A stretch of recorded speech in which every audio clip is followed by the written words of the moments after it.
Mukhang nakakuha na naman ng jackpot ang Los Angeles Lakers sa kanilang number 24 overall pick. Sa dikit na 93-91 Summer League victory laban sa Miami, muling nagningning si Cameron Carr matapos magtala ng 26 points, 8 rebounds, 7 of 16 shooting at 4 of 9 mula sa 3-point line sa loob ng 33 minutes. Hindi na ito simpleng tsamba, pinapatunayan niya game after game kung bakit siya pinagkatiwalaan ng Lakers sa first round ng NBA draft. Sa kanyang unang Summer League game, agad ding nagparamdam si Carr sa impresibong 19 points, 5 rebounds at 3 assists na nagbigay ng matinding excitement sa Lakers fans. At ngayon, mas lalo pa niyang tinaasan ang kanyang laro sa isa na namang dominanting performance. Dalawang sunod na magagandang laro ang malinaw na senyales na seryoso siyang patunayan na kaya niyang makipagsabayan sa susunod na antas. Kung magpapatuloy ang ganitong development, posibleng natagpuan na ng Lakers ang kanilang susunod na elite sharpshooter at natural scorer. Kitang-kita ang kanyang kumpiyansa sa opensa, husay sa paglikha ng puntos at kakayahang magpasok ng malalaking tira sa labas. Isa siyang batang manlalaro na maaari pang hasain at gawing mahalagang bahagi ng kinabukasan ng prangkisa. Sa ngayon, isang bagay ang unti-unting nagiging malinaw. Mukhang jackpot ang Lakers sa pagpili kay Cameron Carr. Kung ganito na agad ang ipinapakita niya sa Summer League, hindi malayong dumating ang araw na maging isa siya sa pinakamalalaking steal ng kanyang draft class at isa sa mga bagong bituin ng Los Angeles Lakers.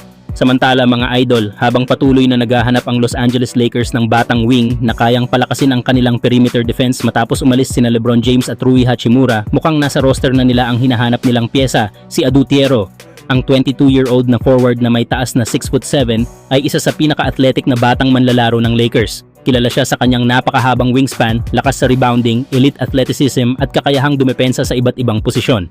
Isa rin siyang malaking lob threat na maaaring makinabang ng husto sa mga pasa ni Luka Doncic sa fast break at pick and roll.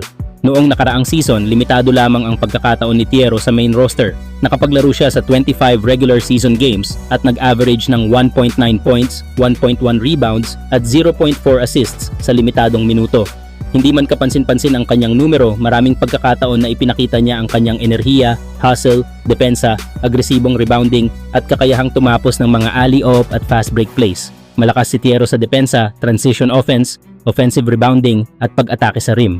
Ang pinakamalaki pa niyang kailangang i-improve ay ang kanyang outside shooting, ball handling at pagiging mas kontrolado sa opensa upang maging mas kumpletong two-way wing. Kapag na-develop ang kanyang 3-point shot, mas lalaki ang tsansa niyang maging regular sa rotation. Kung ihahambing ang kanyang estilo ng laro sa NBA ngayon, marami ang nakakakita ng pagkakahawig niya kina Derrick Jones Jr. dahil sa elite athleticism at depensa, habang may ilang aspeto rin ng laro niya na kahawig ni Jared Vanderbilt dahil sa kanyang walang sawang hustle at rebounding. Ang totoo, kulang lang talaga si Tiero sa playing time noong rookie season niya. Dahil sa lalim ng rotation at limitadong tiwala noon ni Coach JJ Redick, hindi niya naipakita ng buo ang kanyang potensyal. Ngunit ngayong mas bukas ang oportunidad sa forward position, ito na ang pagkakataon niyang patunayan na siya ang sagot sa problema ng Lakers sa wing. At kapag naging komportable na si Adu Tiero sa loob ng NBA court, siguradong magiging nakakatakot siyang panoorin. Ang kombinasyon ng kanyang bilis, lakas, depensa at explosiveness ay maaaring magbigay sa Lakers ng isa pang elite defender na kayang baguhin ang takbo ng laro sa magkabilang dulo ng court. Mga idol, sa tingin niyo ba handa nang sumabog ang breakout season ni Adu Tiero? Siya na ba ang young wing na matagal nang hinahanap ng Lakers? You missed, so you're out of the game. I agree with you. That's why I like to see him get a couple threes up.